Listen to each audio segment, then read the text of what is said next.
Wuhan, China closes off large city to stop spread of deadly virus.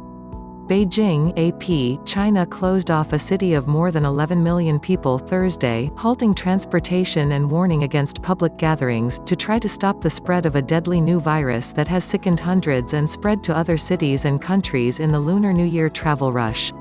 Police, SWAT teams and paramilitary troops stood guard at entrances to Wuhan's train station.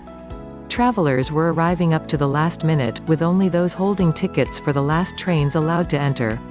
Virtually everyone at the scene was wearing masks, news website The Paper's live broadcast showed. At exactly 10 a.m., metal barriers were placed over entrances while helpless would-be travelers milled in front. People who were booked on trains beyond the deadline were turned away, with some complaining they weren't notified and now had nowhere to go. City residents appeared to be going about their daily business, while taking preventive measures. People lined up to buy face masks, with pharmacies limited sales to one package per customer. Medical workers wore protective suits outside Wuhan Medical Treatment Center, where some patients with the viral respiratory illness are being treated. Local authorities have demanded all residents wear masks in public places and urged government staff to wear them at work and for shopkeepers to post signs for their visitors. Xinhua quoted a government notice as saying, "Those who disregard the warning will be punished according to relevant laws and regulations," the notice said.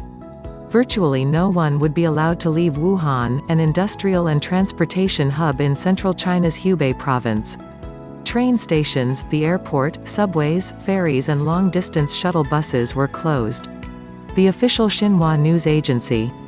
It cited the city's anti-virus task force as saying the measures were taken in an attempt to effectively cut off the virus spread, resolutely curb the outbreak and guarantee the people's health and safety. Li Bin, deputy director of the National Health Commission, had warned people in Wuhan on Wednesday to avoid crowds and public gatherings. The illnesses from a newly identified coronavirus first appeared last month in Wuhan, and the vast majority of mainland China's 571 cases have been in the city. Other cases have been reported in Thailand, the United States, Japan and South Korea. One case was confirmed in the southern Chinese territory of Hong Kong after one was earlier confirmed in Macau. Most were people from Wuhan or had recently traveled there. A total of 17 people have died, all of them in and around Wuhan. Among the victims, the average age was 73, with the oldest aged 89 and the youngest 48. The significant increase in illnesses reported just this week come as millions of Chinese travel for the Lunar New Year, one of the world's largest annual migrations of people. The coronavirus family includes the common cold as well as viruses that cause more serious illnesses, such as the SARS outbreak that spread from China to more than a dozen countries in 2002-2003 and killed about 800 people, and Middle Eastern respiratory syndrome, which developed from camels. The first cases in the Wuhan outbreak were connected to people who worked at or visited a seafood market, which has since been closed for an investigation. The head of the Chinese Center for Disease Control said the outbreak may have resulted from human exposure to wild animals at first, but the virus also may be mutating. Mutations can make it deadlier or more contagious among people. We are still in the process of learning more about this disease. Gao Fu, the CCDC head and an academician of the Chinese Academy of Sciences, said at a Wednesday news conference. Also Wednesday, the World Health Organization put off deciding whether to declare the outbreak a global health emergency and has another meeting set for Thursday.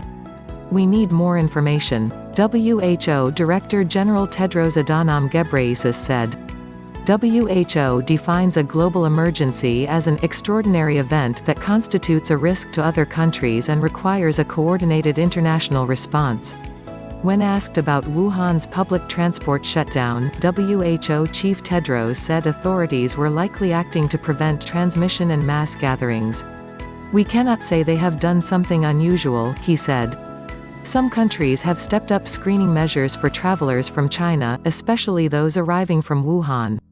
North Korea has banned foreign tourists, a step it also took during the SARS outbreak and in recent years due to Ebola.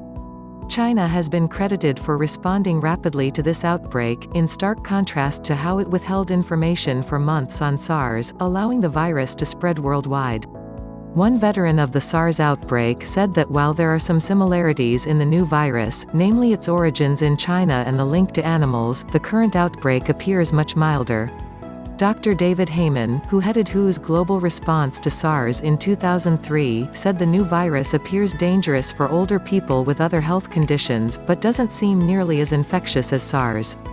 It looks like it doesn't transmit through the air very easily and probably transmits through close contact, he said. That was not the case with SARS.